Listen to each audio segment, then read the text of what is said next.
우리 사랑하는 성도 여러분, 안녕하셨습니까? 일주 만에 인사드립니다. 특별히 우리 기도의 시간 맞아요. 하나님 앞에 나오신 우리 모든 성도님을 우리 주 예수님의 이름으로 환영합니다.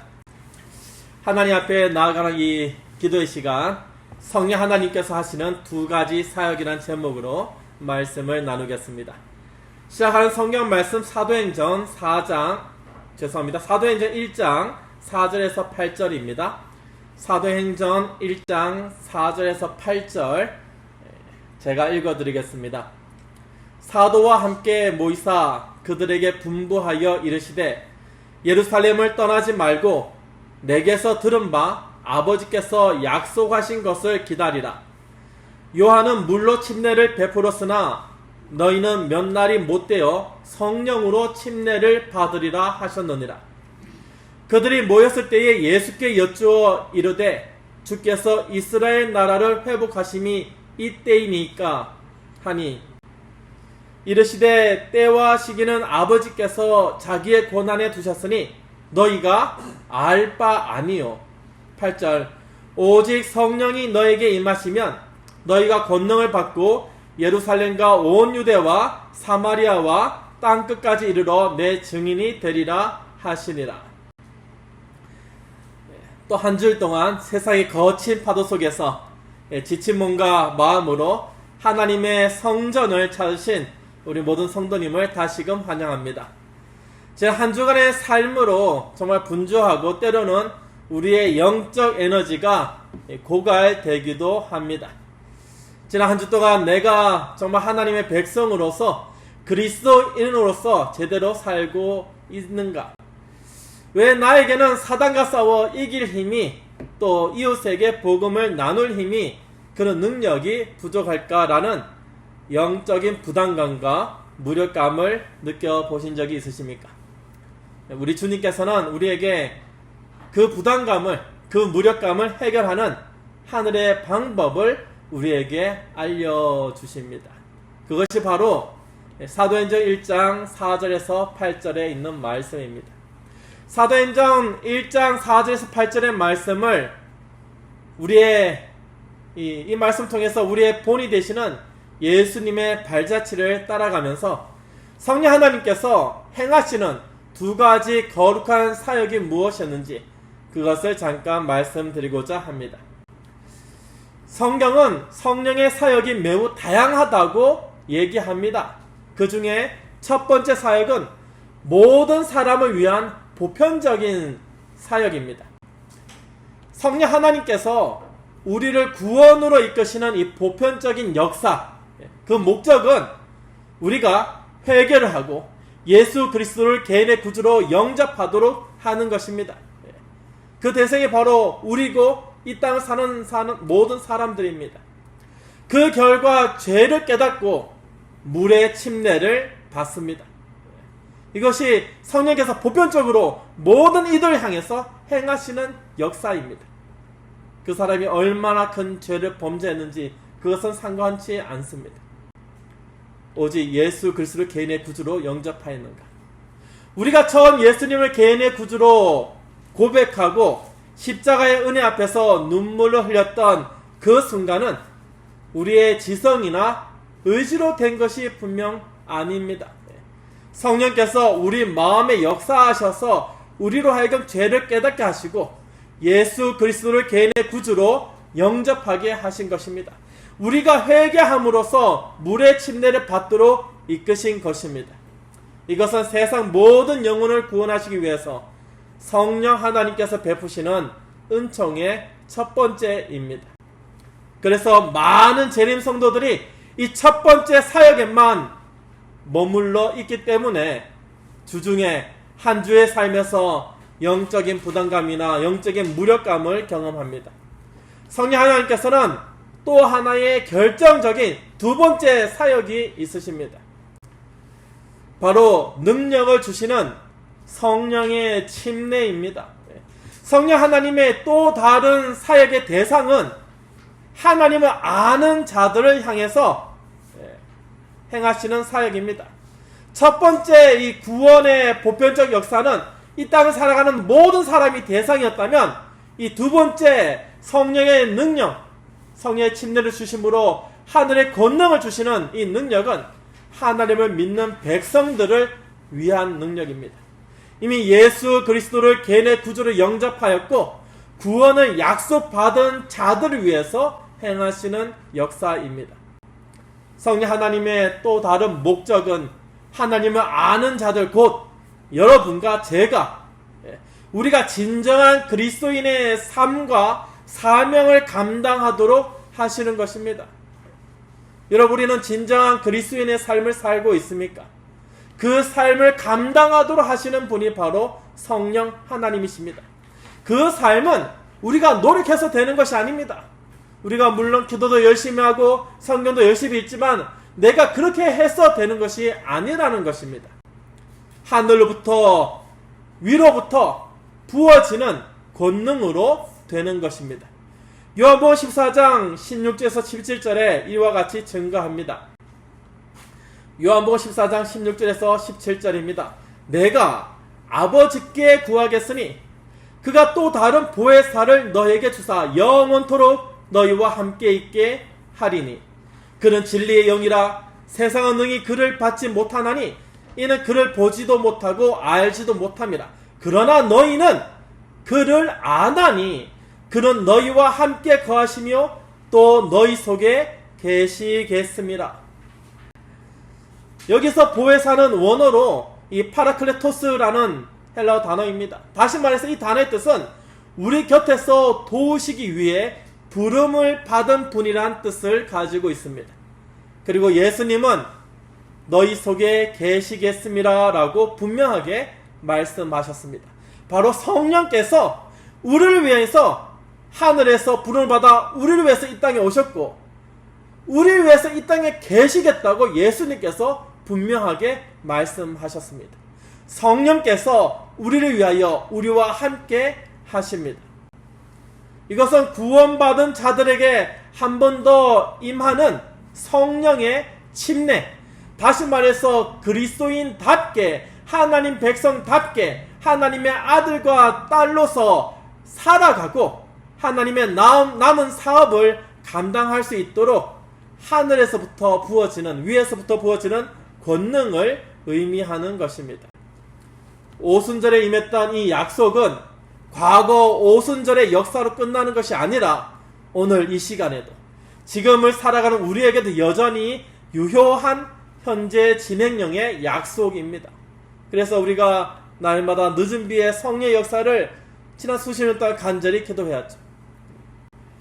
예수님께서는 이 성령 충만의 생애가 어떠해야 하는지를 몸소 보여주셨습니다. 예수님은 성령으로 태어나셨습니다. 예수님은 성령의 인도를 받으셨습니다. 예수님은 성령 하나님에 이끌려 요단강에서 물의 침례를 받으셨습니다.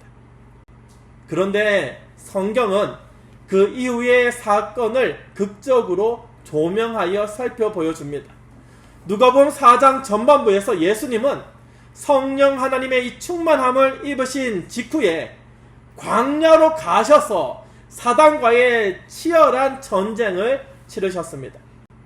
광야에서 오직 기록된 하나님의 말씀을 의지해서 사단의 모든 기만과 시험을 깨뜨리신 예수님은 비로소 권능을 무장하고 사역의 현장으로 복귀하셨습니다. 누가복음 4장 14절에서 15절은 이렇게 증언합니다. 누가복음 4장 14절에서 15절입니다. 예수께서 성령의 능력으로 갈릴리에서 돌아가시니 그 소문이 사방에 퍼졌고 친히 그 여러 회당에서 가르치심에 뭇 사람에게 칭송을 받으시더라. 여러분, 예수님께서 성령의 능력으로 갈릴리로 돌아가셨다 얘기하고 있습니다. 그리고 성령의 능력으로 여러 회당에서 가르치십니다. 예수님조차 하늘 사역을 하시기 전에 철저하게 성령 하나님의 인도와 성령 하나님의 임재 가운데 성령의 충만함을 입으셨다면 하물며 마지막 시대를 살아가는 연약한 우리, 믿음이 적은 우리, 정말 겨자씨만한 믿음이 없어서 산을 옮기지 못하는 우리의 믿음, 이와 같은 우리는 얼마나 더 성령 하나님의 침례가 필요하겠습니까? 예수님은 요한복음 14장 12절에 놀라운 약속을 남기셨습니다. 요한복음 14장 12절, 내가 진실로 진실로 너희에게 이르노니 나를 믿는 자는 내가 하는 일을 그도 할 것이요 또한 그보다 큰 일도 하리니 이는 내가 아버지께로 감이라. 예수님께서 이렇게 말씀하셨습니다. 나를 믿는 자는, 진실을 진실로 말하는 이 두 번에 반복하시죠. 나를 믿는 자는 내가 하는 일을, 예수님께서 이 땅에서 하셨던 일을 그가 누구입니까?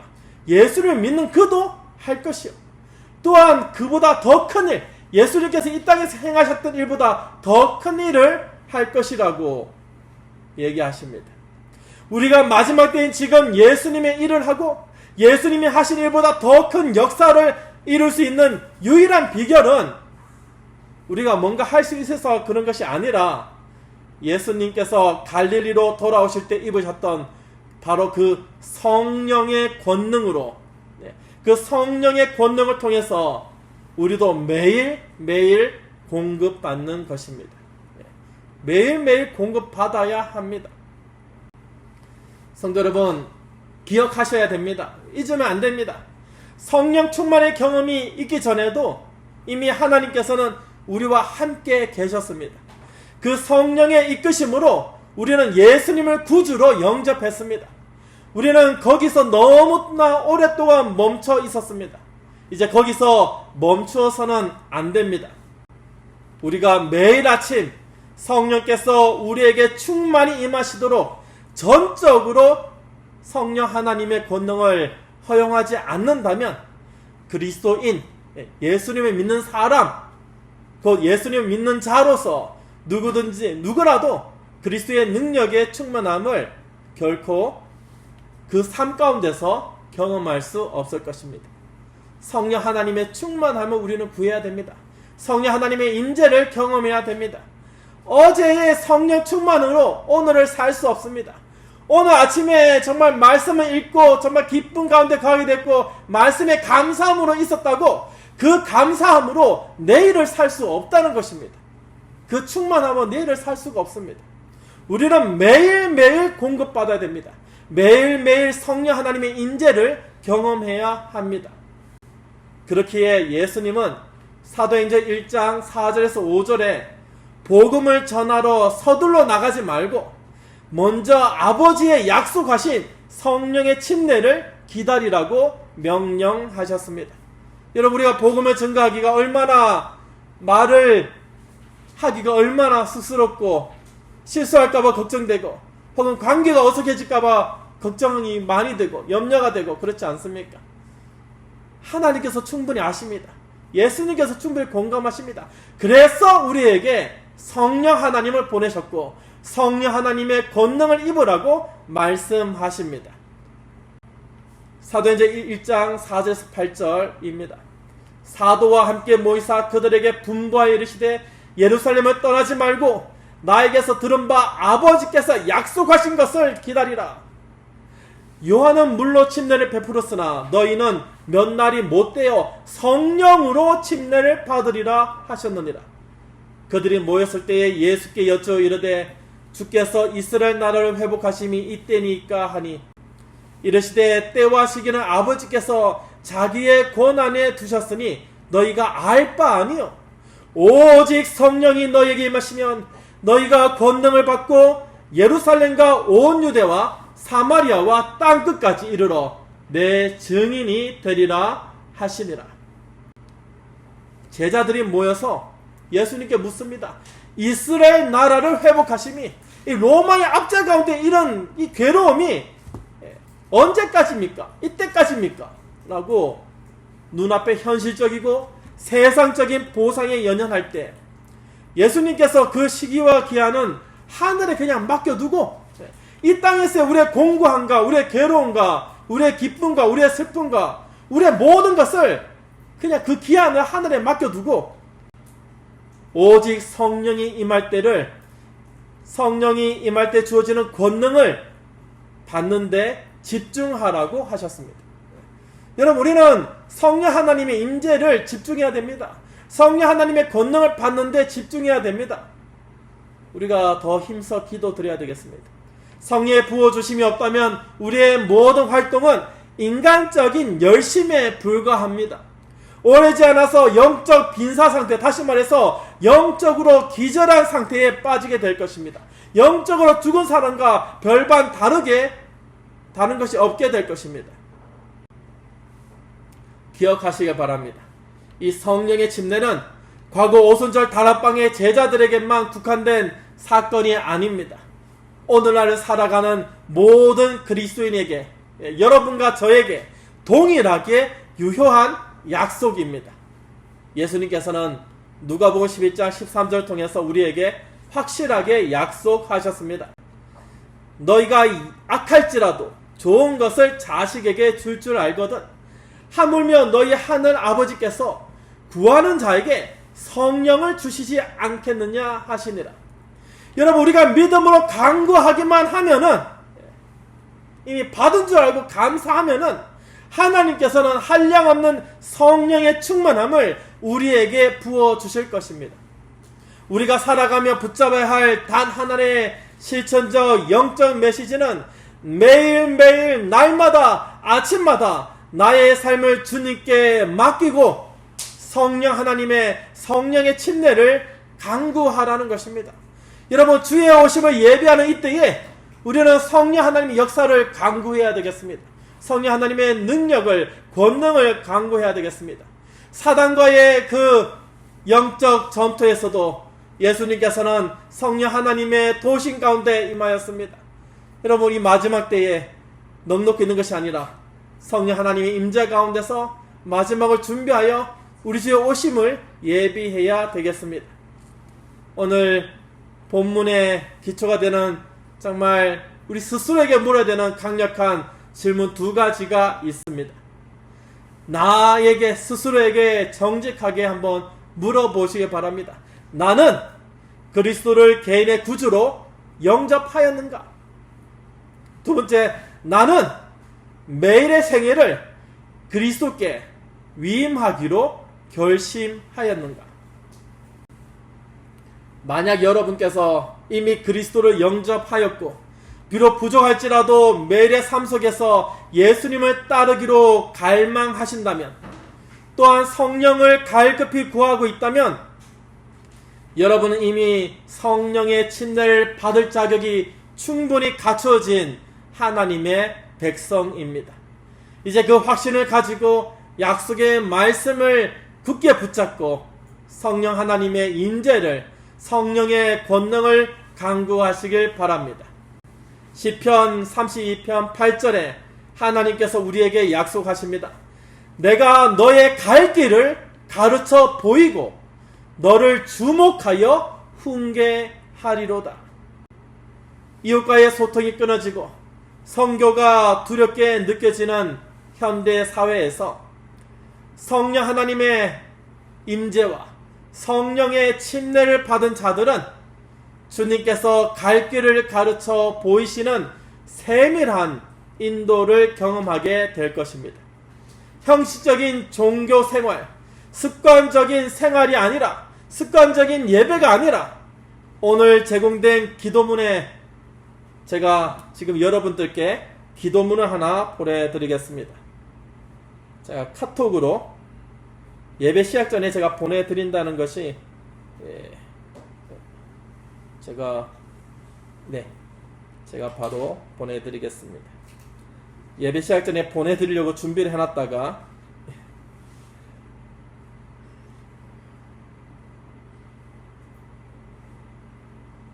카카오톡으로 제가 보내드리도록 하겠습니다.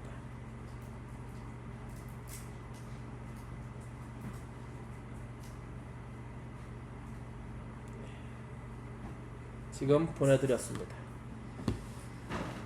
오늘 보내드린 이 기도문의 고백처럼 우리의 삶 전체를 예수님께 위탁하며 성령의 침례를 믿음으로 우리가 간구해야 되겠습니다. 성령께서 우리 안에 가득 임하실 때에 우리의 품성이 변화되고 우리의 가정이, 우리 교우 간의 관계가, 또 우리 소그룹이 또 우리 일터에서 예수 그리스도의 살아있는 증인이 될 권능을 얻게 될 것입니다.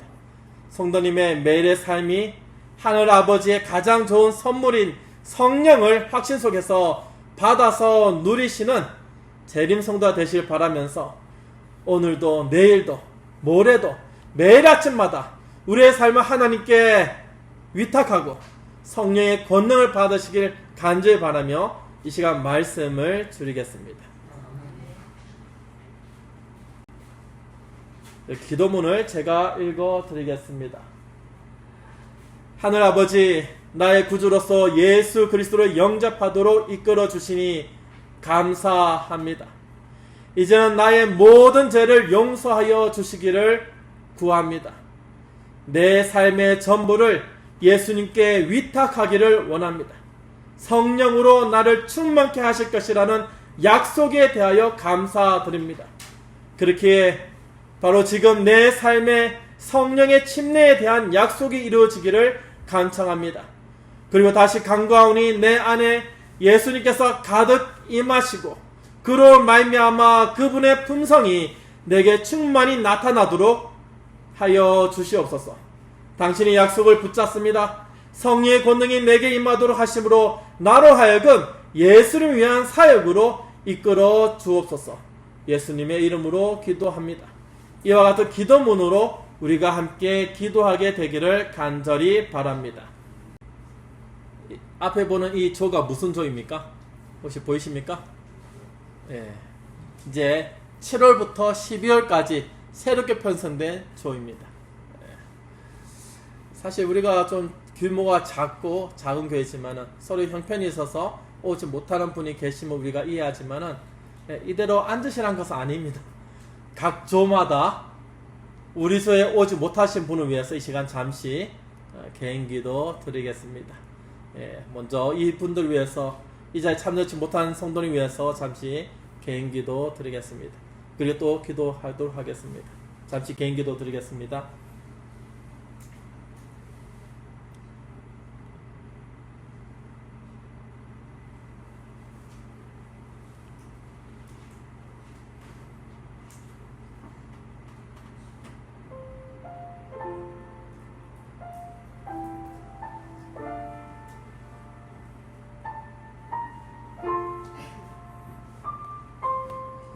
일조에는 임채명 장로님, 장진 집사님, 김윤태 장로님, 차영란 집사님, 배지연 집사님, 전재선 집사님, 하수원 성도님, 김경자 집사님, 김건환 집사님, 강명순 집사님, 정성녀 형제, 양소원 집사님, 주정식 성도님, 정민주 성도님.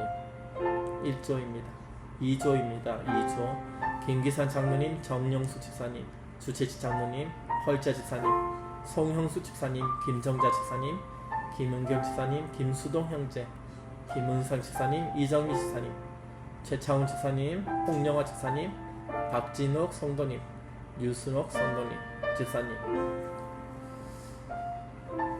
하나님께 우리 모든 성도가 이 자리에서 우리 함께 연합하여 기도할 수 있도록 잠시 기도 부탁드립니다.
번째 앞에 있는 네 가지 제목으로 우리가 잠시 또 개인기도 이어서 하겠습니다.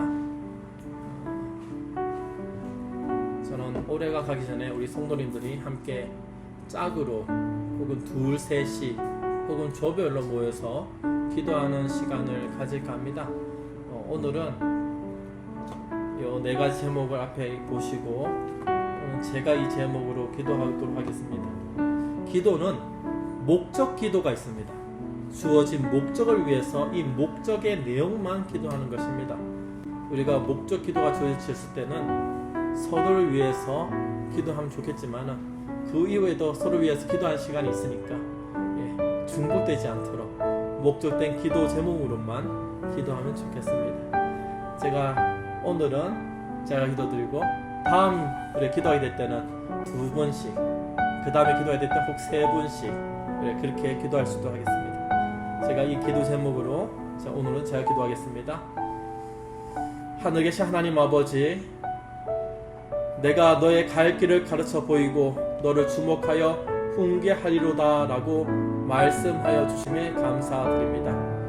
우리의 길을 가르쳐 주시고 우리의 길을 보여주시고 또 우리를 주목하여 우리의 행할 바를 알려주시옵소서.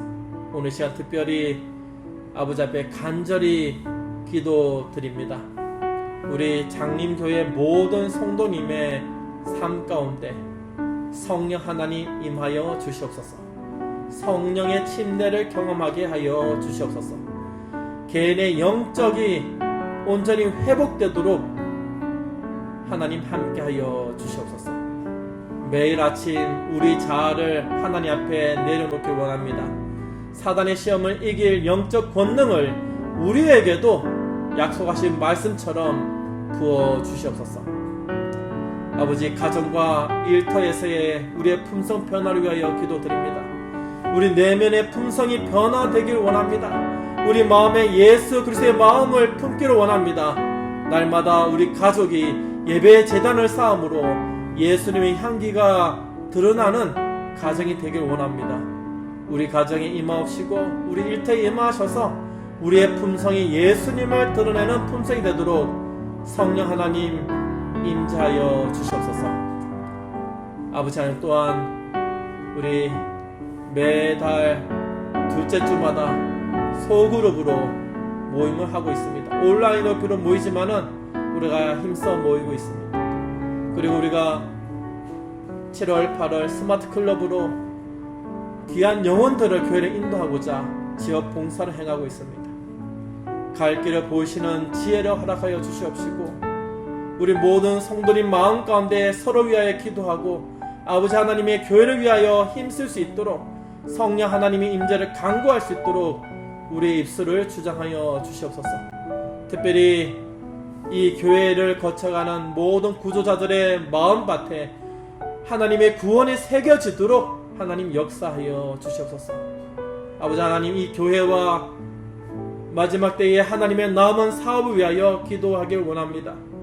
마가의 다락방의 경험처럼 이 장림교회에 계신 우리 모든 성도님들에게도 오순절에 성령 하나님의 임재를 경험하게 하시고 성령 하나님의 권능을 경험하도록 인도하여 주시옵소서. 땅끝까지 세처세 기별을 외치는 마지막 사명을 가지고 영원한 복음을 증거하는 주의 백성 되게 하여 주시옵소서. 우리의 기도에 응답하여 주심에 감사드리며 우리 주 예수님 이름으로 기도드립니다.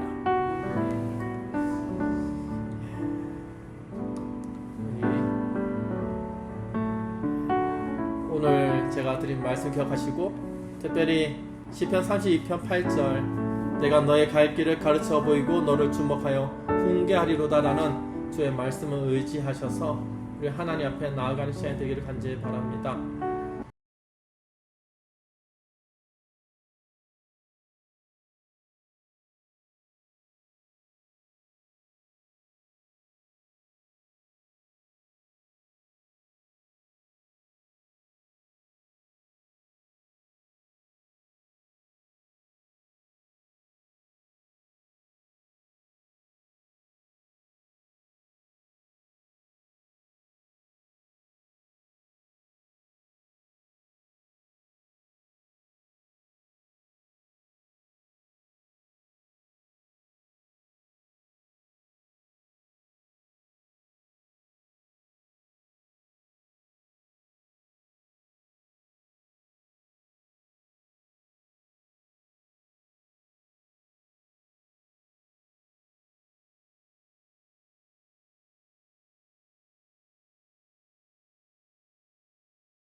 우리 마지막 개인기도 하시고 마치도록 하겠습니다.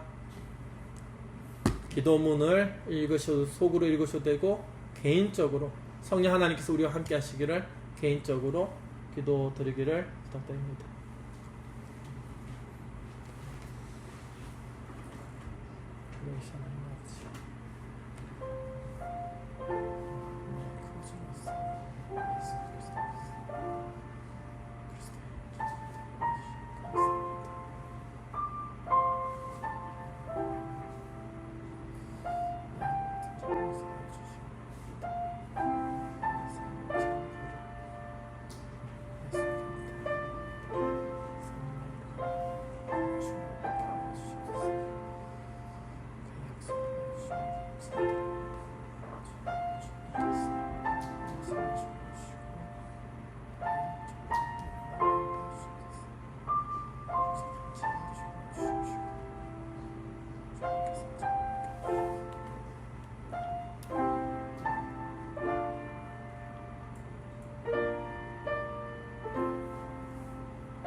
묵도하심으로 마치겠습니다.